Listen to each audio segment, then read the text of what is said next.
We have a ton of stories and updates to get through today, my friends, so you can't afford to go anywhere tonight. But before I continue on very quickly, I want to show some love to all you man who've been showing so much positivity and compliments in my comment section, and also to you man who have also given me positive feedback and criticisms. I like all types of feedback, but just to remind you guys, I am using a different software to make these videos. I need a little bit of time to boost that quality up and bring it back to the levels that you're expecting. I'm doing so much right now. It is going to make more sense to you as this month is coming to an end. So stay tuned for that, my friends. But anyway, that's enough from me. Let's tackle today's latest reports. And for the first story, we can finally say goodbye to Kepa Arrizabalaga because today he has agreed a deal to sign for Arsenal for £5 million. Now, to give you guys some context in case you forgot, before he signed for Bournemouth on loan, we agreed a contract extension for another year. This was for two reasons. Number one, so he can significantly reduce his salary because Kepa understands if he wants to regain his career and save that, no club, not even Saudi clubs, are offering the wages he used to earn when he first signed for us. And obviously, for the second reason, it allows us to amortize his contracts and his player cost a bit more, just reducing things even more. So Arsenal decided to buy him. Kepa's wages were too much for Bournemouth. They have Neto coming back, who was actually on loan at Arsenal. So Arsenal have just signed the replacement from Bournemouth. And it just kind of reminds you that Kepa does not know what failure is. He doesn't fail, this guy. I think that loan move to Real Madrid helped him find his mojo and his confidence that came back into his game. He was the number two there, but I think that's all he had to do. Just being around world-class players, it can do something to you. After that moment, of course, going to Bournemouth where he could play consistently for a season, showcasing his newfound confidence. I mean, last season, he was one of the improved players of the season, especially in goal. He was nominated for Save of the Month so often last season. It's no surprise that his stocks have gone up again, and Arsenal have decided he would be great competition to have for David Raya. So we say goodbye to Kepa. He was a complete flop for us. 71 million down the drain. Let's keep it real. But outside of that, I would say, I do rate Kepa for having that resolve and ability and mental strength to come back and still make something of his career. And I'll never forget the core memory that he gave all of us. And that is being the only player I'm sure we'll ever see in our entire lifetimes who refused to get subbed off the field. You'll never see that again. So at least we can thank him for that memory. So that is the Kepa news out of the way, my friends. And now we discuss the big developing reports surrounding Bynoe-Gittens. And now let's discuss them, my friends. At the moment, a lot of news is coming out surrounding this deal. A lot of updates. Too many updates coming out at the moment. But this update probably makes the most sense based on the other report that came out earlier that day. And the reality is, man, is that we have had our first official offer for Bynoe-Gittens rejected by Dortmund. Now, it always was going to happen, right? Dortmund's valuation was 60 mil euros. Our first offer was 35 mil euros. That's a 25 million euro valuation difference, for God's sake. That is enormous. That is ridiculous. So I can see why Dortmund would turn us down because they do have Champions League football. I think they're also participating in the Club World Cup.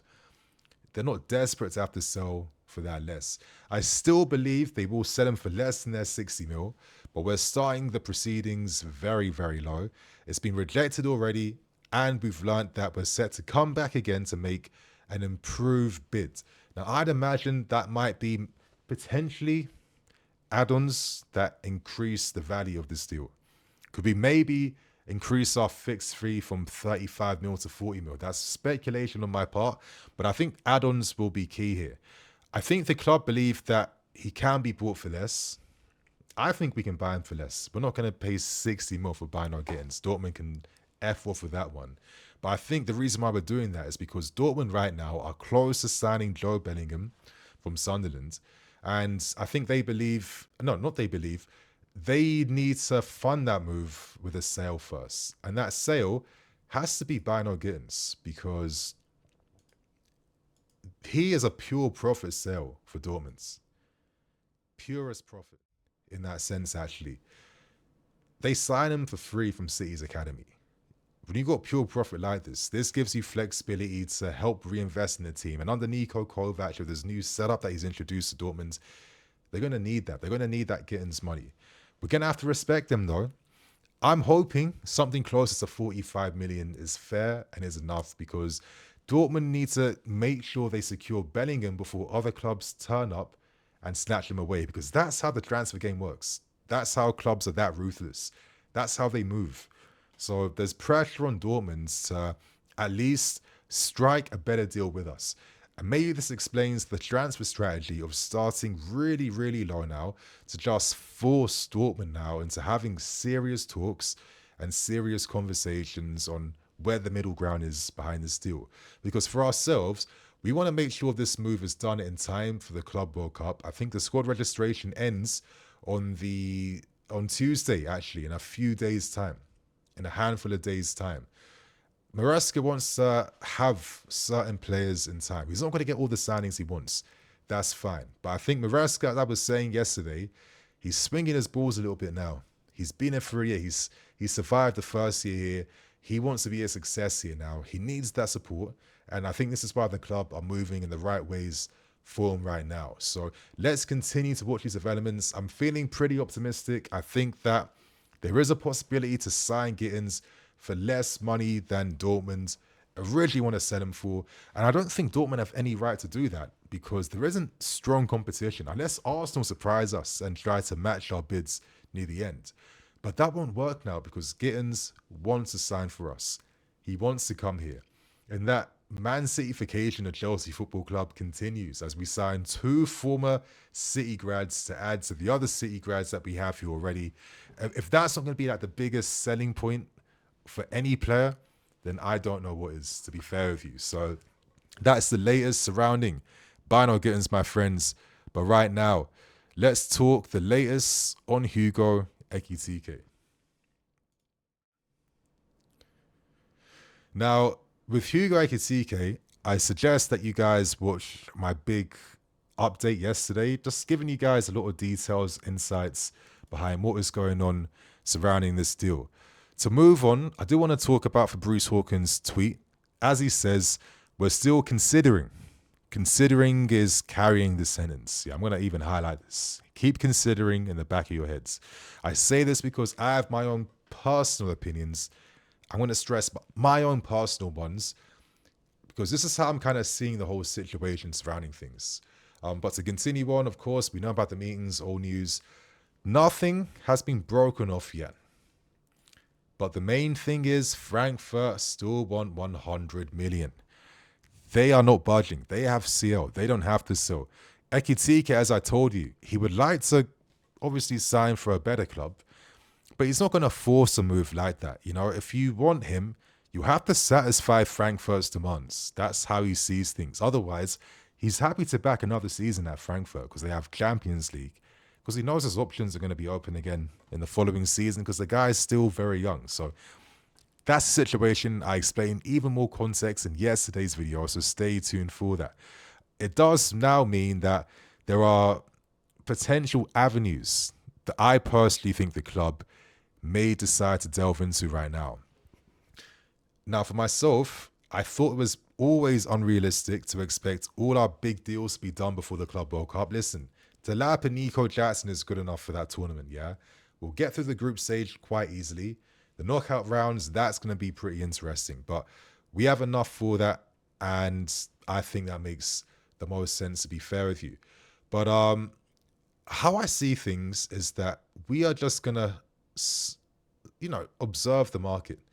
There's still other strikers on our list. You know, the big striker that is the number 2 at the moment that we already asked Sporting Lisbon about a few weeks ago. That was confirmed by big media groups. But I think that if we go back for Ekitike, it is going to be more of like a, I don't want to say last resort option, but it would be essentially, okay, we've scoured the market. It's still very expensive. It's still difficult. At least we know there's room and legs to be able to strike this deal.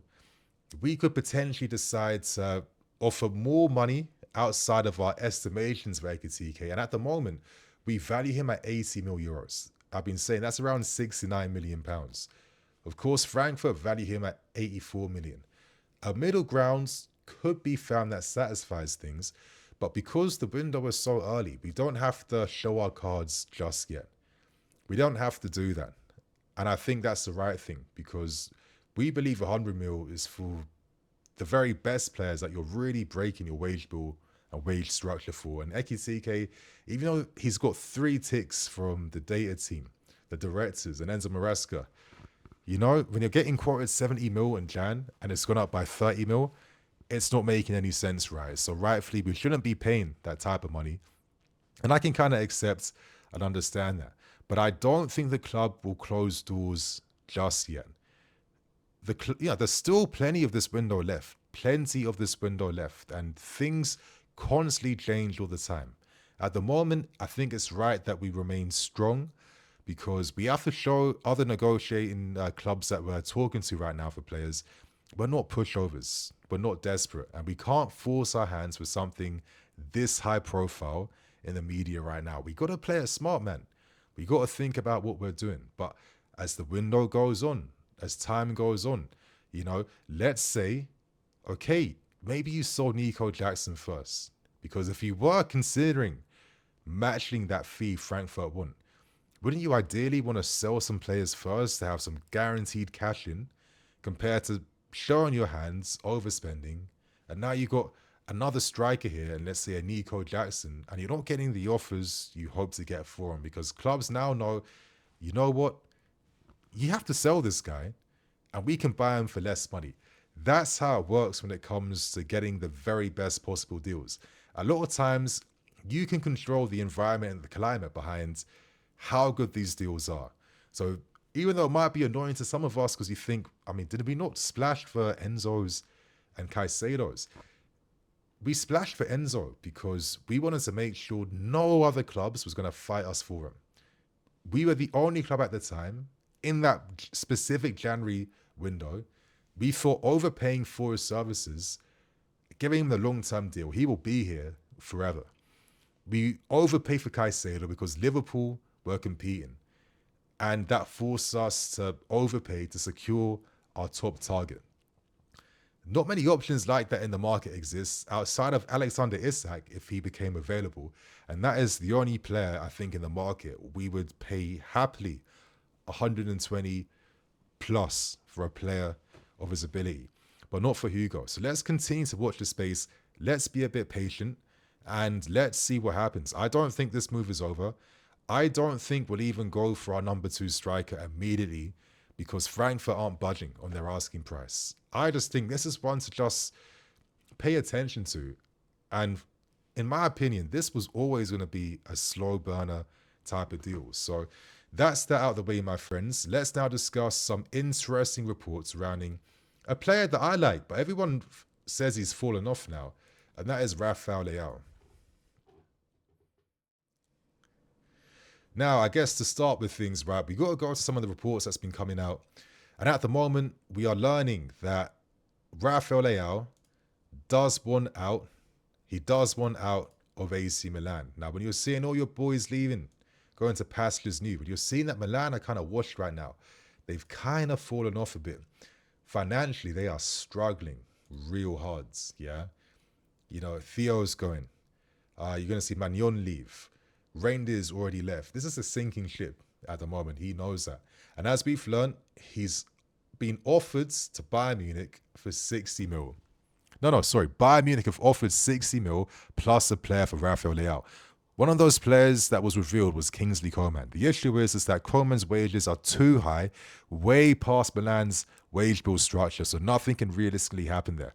AC Milan, they ideally want to receive 70 mil euros fixed fee and an additional 25 million in add-ons, taking the deal to around 95 million in total, which is still too much money. Most clubs are now valuing Leao at between 58 to 70 million pounds, somewhere in between that fee. And I think that's fair, because I think at the moment, Milan don't have many legs to stand on financially. They can't afford to say no to certain deals. This could be the final ever window. They could receive this amount of money for a Rafael Leao, because it's not just about Leao's ability. Most clubs are securing these positions now. So there won't be a big market for him in the future. So that's definitely one of those ones that you have to really pay attention to. But it's big news to learn that Leao wants out of AC Milan. And in my opinion, I think it would be kind of crazy, you guys. Honestly, I think it'd be kind of mad if we didn't decide to at least maybe entertain more serious talks for his services. All of a sudden, all I keep hearing on Leao, you guys, all I keep hearing is that he's he's washed because he's not tracking back. His pressing's really bad. I mean, I can kind of understand that, fair enough. Not every player is supposed to be some Conor Gallagher in the final third, cool. But what if I told you this, because the thing I don't like about that particular argument, it's not the be all end all argument where once you say that, you can't say nothing else, yeah? Do you understand how this guy's affected the game for Milan in the final 15, 20 minutes of games? Why do you think that's the case? That's the case, yeah, because his game is about reserving his energy for those moments. That's why Milan support him to play that way, because Leao was a difference maker. Last season at AC Milan, for a guy that's stock's been going downhill for some baffling reason, he got 8 goals and 10 assists in Serie A, 18 goal contributions, playing as that touchline winger for the team. All the assists and all the goals are either opening goals, getting Milan back in the game, or match-winning moments. He's not stat padding. These aren't glorified stat pad numbers, yeah? Without Leao at Milan, they'd be nothing over these last few years. I hope you can understand that, yeah? He's one of the hardest wingers in the world to play against. Statistically, he's been in the top 10, top 5, actually, for goal output in terms of goals and assist contributions. His frame, very hard to defend against. His speeds, dribbling both feet, acceleration. I mean, this is a world-class winger. And I think it's a bit crazy that he's just been reduced to this player that just doesn't work hard, as if he's like hurting Milan or hurting the team. I think that's just completely unfair. And we've known that we have held conversations and inquiries for him. With Milan's situation right now, I think there's a big moment right here to maybe step up the heat and maybe see if there's any legs behind a potential move. Not when he's about right now.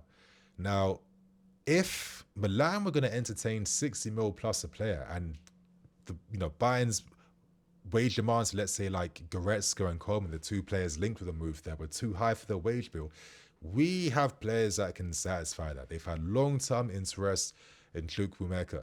There's plenty of other players that we could offer that maybe align more with AC Milan at the moment, based on how they are as a club with no European football at all. It's going to need a little bit of a rebuild at the moment, to be fair with you. So I'm personally hoping that maybe some links can kind of grow around this, right?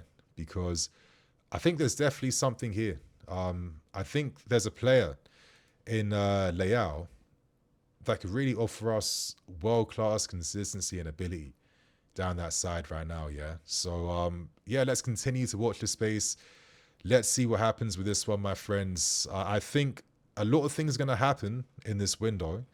I understand and respect why we have to be smart, but I think at the moment, our main focus has to be on getting the negotiations right now for Bynoe-Gittens, so he can obviously come through and obviously, help the team during the Club World Cup. So my friends, that's going to be that from me for today. I hope you guys enjoyed the video. Share some thoughts and opinions in the comments below. Very quickly, I will get a lot better and stronger when it comes to just reporting live, as I'm constantly doing like 5 things at once. It just takes a little bit of time doing something like this, but I am going to master it. I'm going to get better. And I'm really appreciative that you guys have this patience for me. It does mean a lot. So I'll catch you guys soon. Love. Cool.